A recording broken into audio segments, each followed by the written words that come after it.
সাথে যদি বসতে চায় তাহলে আমি বসতে রাজি। তারা যদি এখনো আসতে চায়, কথা বলতে চায়, আমি তাদের সাথে কথা বলতে চাই, তাদের কথা শুনতে চাই, তাদের দাবির কি কি বাকি আছে আমি এটা শুনতে চাই, এবং যেটা আমাদের সাধ্যমতো সেটা আমি পূরণ করতে চাই।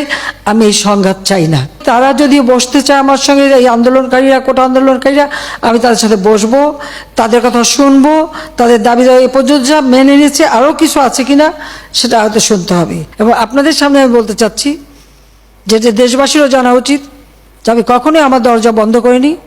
গণভবনের দরজা খোলা। যখনই এই আন্দোলনকারীরা কথা বলতে চায়, আলোচনা করে সমাধান করতে চায়, আমি তাদের সাথে নিজেই বসতে রাজি। আমি আবারও বলছি যে আন্দোলনকারীরা যদি আলোচনা করতে চায়, আমি এখনও রাজি। যে কোনো সময় তারা আসতে পারে, আলোচনা করতে পারে, দরকার হলে তাদের গার্জিয়ানদের নিয়েও আসতে পারে। সার্বজনীন পেনশন স্কিম, এটা কিন্তু 2008-এর নির্বাচনী স্তরে আমাদের ছিল যে আমরা এটা করব।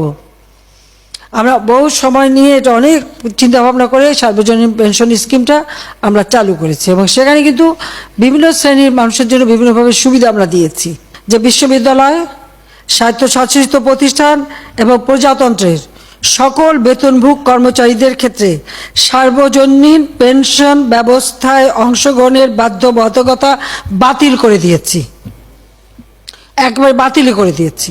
বিচার বিভাগে যে তদন্ত কমিটি করেছিলাম, আমি কিন্তু কারোর দাবির অপেক্ষা রাখিনি, কারণ আমি চাই যারা এর সঙ্গে জড়িত, সে যেই হোক, সে পুলিশই হোক বা অন্য যে কেউ হোক,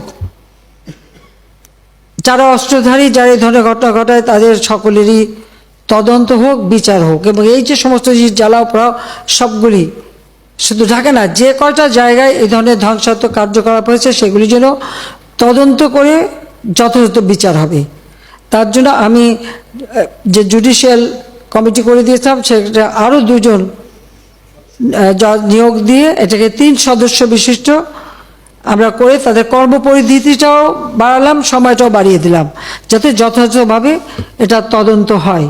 আমি চাই যে ধরনের অন্যায় বা হত্যাকাণ্ড যারাই ঘটাক, তারা তো আমার দেশের নাগরিক। সে পুলিশ হোক, একটা শিশু হোক, একটা মানুষ হোক, সে সন্ত্রাসী হোক, ডাকাত হোক বা ছাত্র হোক, যাই হোক, এই দেশের নাগরিক।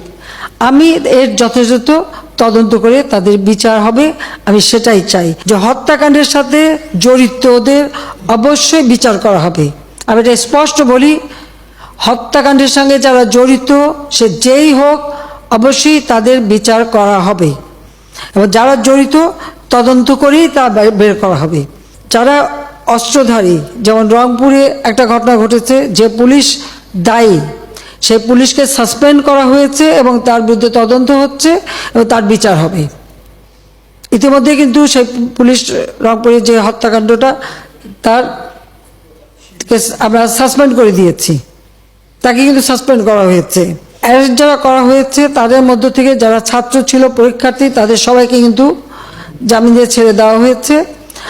আর সাথে সাথে আমি এটাও নির্দেশ দিয়েছি যে এর ভিতরে যারা নিরীহ আছে তাদের সবাইকে, এবং ছাত্র যারা একেবারে খুনের সাথে জড়িত না বা সমস্ত ধ্বংসাত্মক কাজের সাথে জড়িত না, তাদেরকে মুক্তি দেওয়া শুরু করবে, এবং সেটা শুরু হয়ে যাচ্ছে।